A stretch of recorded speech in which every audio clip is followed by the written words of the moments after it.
అస్సలాము అలైకుం వరహ్మతుల్లాహి వబర్కాతుహు. అందరికీ నమస్కారం. Welcome to my channel.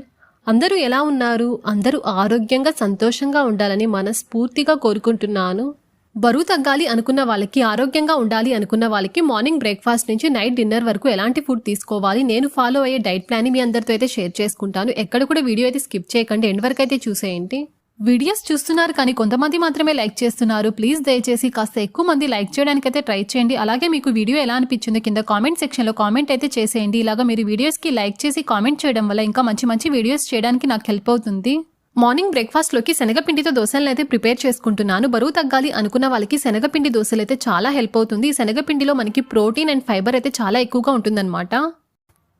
ఈ దోశల కోసం ముందుగా మిక్సింగ్ బౌల్లోకి అరకప్పు దాకా శనగపిండిని వేసుకుని సన్నగా కట్ చేసి పెట్టుకున్న ఉల్లిపాయ ముక్కల్ని కొద్దిగా అయితే యాడ్ చేసుకోండి. ఉల్లిపాయ ముక్కల్ని కట్ చేసేటప్పుడు ఎంత వీలైతే అంత సన్నగా అయితే కట్ చేయడానికి అయితే ట్రై చేయండి. పెద్ద ముక్కలుగా కట్ చేసుకుని వేశారంటే దోశ విరిగిపోయే ఛాన్స్ ఉంది, దోశలు సరిగ్గా రావు. అందుకనేసి సన్నగా అయితే కట్ చేసుకోవాలి.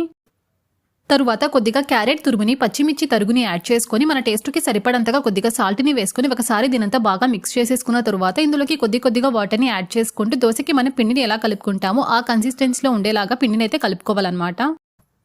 మరీ ఎక్కువగా వాటర్ని యాడ్ చేశారంటే పిండి లూజ్ అయిపోతుంది, అప్పుడు మనకి దోశలు సరిగ్గా రావు. అందుకనేసి ఈ వీడియోలో చూపిస్తున్న విధంగా పిండిని అయితే కలుపుకోండి. ఇలాగా పిండిని కలుపుకున్న తర్వాత 15 నిమిషాల పాటు అయితే పిండిని నానబెట్టుకోవాలి.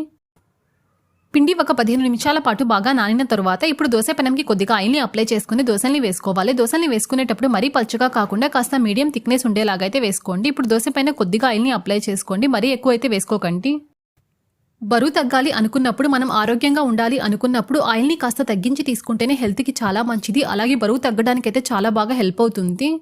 మనం ఏం ఆయిల్ యూస్ చేస్తున్నాం అనే దానికంటే కూడా ప్రతిరోజు మనం ఎంత క్వాంటిటీలో ఆయిల్ని తీసుకుంటాం అనేది చాలా ఇంపార్టెంట్.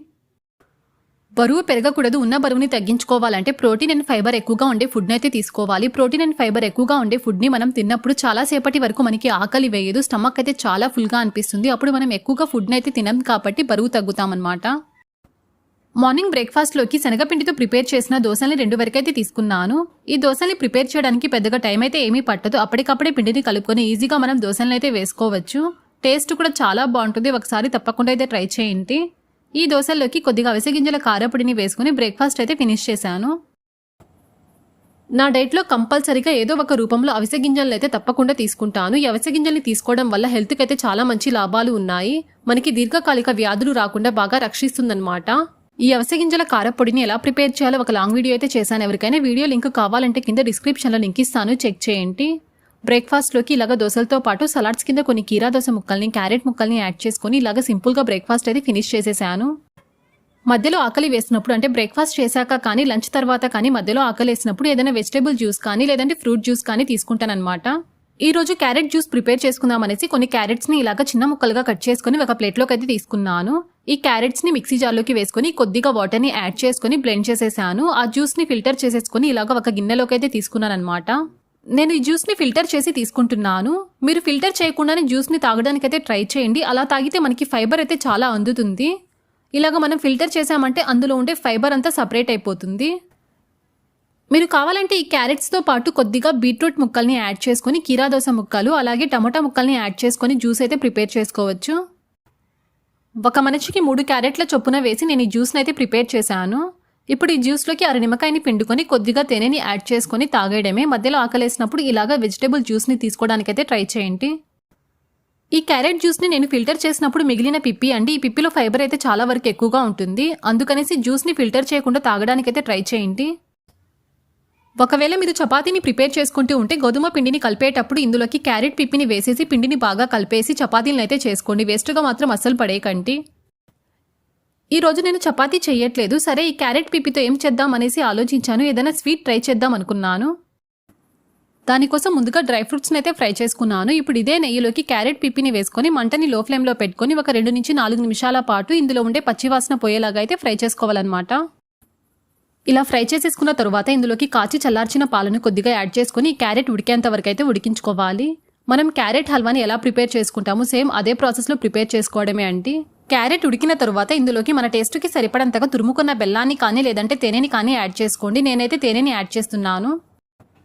షుగర్ని మాత్రం అస్సలు యాడ్ చేయకండి, హెల్త్కి అంత మంచిది కాదు. బరువు తగ్గాలి అనుకున్నప్పుడు షుగర్ని అవాయిడ్ చేస్తేనే మంచిది.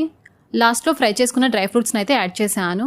మనం మామూలుగా తినే క్యారెట్ హల్వా అంత టేస్ట్ అయితే ఉండదు, కాకపోతే ఇందులో ఫైబర్ ఎక్కువ ఉంటుంది కాబట్టి పడేయకుండా ఇలాగైనా కొంచెం టేస్టీగా అయినా చేసుకుంటే హెల్త్కి మంచిదన్నమాట. ఈరోజు మధ్యాహ్నం లంచ్లోకి గోధుమ రవ్వతో అన్నం అయితే ప్రిపేర్ చేసుకుంటున్నాను. ఏ గ్లాస్తో అయితే మనం గోధుమ రవ్వని కొలుచుకొని తీసుకుంటామో అదే గ్లాస్తో 3 గ్లాసుల దాకా వాటర్ని యాడ్ చేసుకొని కొద్దిగా సాల్ట్ని యాడ్ చేసుకొని వాటర్ని అయితే బాగా మరిగించుకోవాలన్నమాట. బరువు పెరగడానికి సాల్ట్ కూడా ఒక రీజన్, అందుకనేసి మీరు వేసుకునేటప్పుడు కొంచెం సాల్ట్ తగ్గించి అయితే వేసుకోండి. వాటర్ ఈ విధంగా మరుగుతూ ఉన్నప్పుడు గోధుమ రవ్వని తీసుకొని కొద్ది కొద్దిగా వేసుకుంటూ గరిటెతో అయితే కలుపుకోవాలన్నమాట. మనం తీసుకున్న 1 గ్లాస్ గోధుమ రవ్వకి 3 గ్లాసుల వాటర్ అయితే కరెక్ట్గా సరిపోతుంది. ఇప్పుడు మంటని మీడియం ఫ్లేమ్లో పెట్టుకొని దీని మీద మూత పెట్టేసి మనకి ఈ రవ్వ అంతా ఉడికి దగ్గర పడేంత వరకు అయితే ఉడికించుకోవాలి. మనం వెయిట్ పెరగడానికి మెయిన్ రీజన్స్ ఏంటంటే వైట్ ప్రోడక్ట్స్ అంటే వైట్ రైస్ ఎక్కువగా తీసుకోవడం అండ్ షుగర్ని ఎక్కువగా తీసుకోవడం, అలాగే మైదా, ఉప్మా, ఇడ్లీ ఇలా తినడం వల్ల మనం వెయిట్ అయితే ఎక్కువగా గెయిన్ అవుతూ ఉంటాము. అందుకనేసి ఎంత వీలైతే అంత ఈ వైట్ ప్రోడక్ట్స్ అన్నిటిని అవాయిడ్ చేసేసేయండి. మనం డైలీ వర్కౌట్స్ చేయకపోయినా ఈ వైట్ ప్రోడక్ట్స్ని తినడం మానేసామంటే చాలా వరకు అయితే వెయిట్ అయితే తగ్గుతామండి. కన్ఫామ్గా మీరు ఒకసారి ట్రై చేయండి. ఈరోజు మధ్యాహ్నం లంచ్లోకి గోధుమ రవ్వతో ప్రిపేర్ చేసిన అన్నంని 1 కప్పు దాకా అయితే తీసుకున్నాను. మీరు కూడా వైట్ రైస్ తినడం స్టాప్ చేసేసి ఇలాగ గోధుమ రవ్వతో చేసిన అన్నం కానీ, పుల్కాలు కానీ, మిల్లెట్ రైస్ కానీ ఇలాగ తీసుకోవడానికైతే ట్రై చేయండి. ఈరోజు మధ్యాహ్నం లంచ్లోకి బెండకాయ పులుసు అయితే చేసుకున్నామన్నమాట. ఇక గోధుమ రవ్వ అన్నంలోకి బెండకాయ పులుసు కాంబినేషన్ అయితే చాలా అంటే చాలా బాగుంటుంది. సలాడ్స్ కింద కొన్ని క్యారెట్ ముక్కల్ని అయితే యాడ్ చేసుకున్నాను. ఇంట్లో కీరా దోశ కూడా లేదు, అందుకనేసి క్యారెట్ ముక్కల్ని అయితే వేసుకున్నాను. మధ్యాహ్నం లంచ్ ఈ విధంగా సింపుల్గా అయితే ఫినిష్ చేసేసాను. ఈరోజు నైట్ డిన్నర్లోకి ఫ్రూట్స్ని అయితే తీసుకుంటున్నాను. నైట్ డిన్నర్ ఎప్పుడైనా సరే కాస్త ఎర్లీగా ఫినిష్ చేయడానికి అయితే ట్రై చేయండి. 6:30, 7 లోపు అయితే ఫినిష్ చేసేయండి. అంటే మనం నిద్రపోయే టైంకి మనం తిన్న ఫుడ్ అంతా బాగా డైజెస్ట్ అయిపోవాలన్నమాట. నైట్ డిన్నర్ ఎర్లీగా తినాలి అని చెప్పుకున్నాం కదా, ఎర్లీగా తినడంతో పాటు మనం నిద్ర కూడా ఎర్లీగా పడుకోవాలి. లేట్గా మనం నిద్రపోవడం వల్ల వెయిట్ అయితే బాగా పెరుగుతాము. అందుకనేసి 9:30, 10 లోపు అయితే నిద్రపోవడానికైతే ట్రై చేయండి. ఎర్లీగా పడుకుంటూ ఎర్లీగా తింటూ ఇలాగ హెల్దీగా డైట్ చేసామంటే కంపల్సరీగా మనం వెయిట్ అయితే తగ్గుతాము. ఈరోజు డిన్నర్లోకి నా దగ్గర ఉన్న ఫ్రూట్స్ని అయితే యాడ్ చేసుకున్నాను. ఇవే ఫ్రూట్స్ని యాడ్ చేసుకుని తినాలి అని ఏమీ లేదండి. మీకు ఏ ఫ్రూట్స్ అందుబాటులో ఉంటే ఆ ఫ్రూట్స్ని యాడ్ చేసుకొని మీరు డిన్నర్ అయితే ఫినిష్ చేసేయండి. ఈ రోజైతే కొద్దిగా పపాయ ముక్కల్ని యాడ్ చేసుకున్నాను. 1 చిన్న సైజ్ జామకాయని అయితే తీసుకున్నాను. కొద్దిగా దానిమ్మ గింజలు, 1 యాపిల్ ముక్క అయితే తీసుకున్నాను. తర్వాత ఇంట్లో ఆరెంజ్ ఫ్రూట్ ఉంటే ఇంకా ఆరెంజ్ ఫ్రూట్ అయితే తీసుకున్నాను. డ్రై ఫ్రూట్స్ కింద ఖర్జూర పండుని, నానబెట్టుకున్న బాదంని 5 వరకు అయితే తీసుకున్నాను. మీ దగ్గర ఏ డ్రై ఫ్రూట్స్ ఉంటే ఆ డ్రై ఫ్రూట్స్ని యాడ్ చేసుకొని మీ డిన్నర్ అయితే ఫినిష్ చేసేయండి. నైట్ ఫ్రూట్స్ తినడం ఇష్టం లేని వాళ్ళు ఓట్స్తో చేసే రెసిపీస్ ఉన్నాయండి. ధై oats, milk oats, oats khichdi అని చెప్పేసి ఈ 3 రకాల రెసిపీస్ని నేను షేర్ చేశాను. ఎవరికైనా వీడియో లింక్ కావాలంటే డిస్క్రిప్షన్లో పెడతాను, చెక్ చేయండి. నైట్ డిన్నర్ ఈ విధంగా సింపుల్గా అయితే ఫినిష్ చేసేసాను. ఈ వీడియో మీకు ఎలా అనిపించిందో కింద కామెంట్ సెక్షన్లో కామెంట్ అయితే చేసేయండి. ఈ వీడియో మీకు నచ్చితే మన ఛానల్ని సబ్స్క్రైబ్ చేసుకోవడం మాత్రం అస్సలు మర్చిపోకండి. నెక్స్ట్ ఒక మంచి వీడియోతో మళ్ళీ కలుద్దాం. Thanks for watching.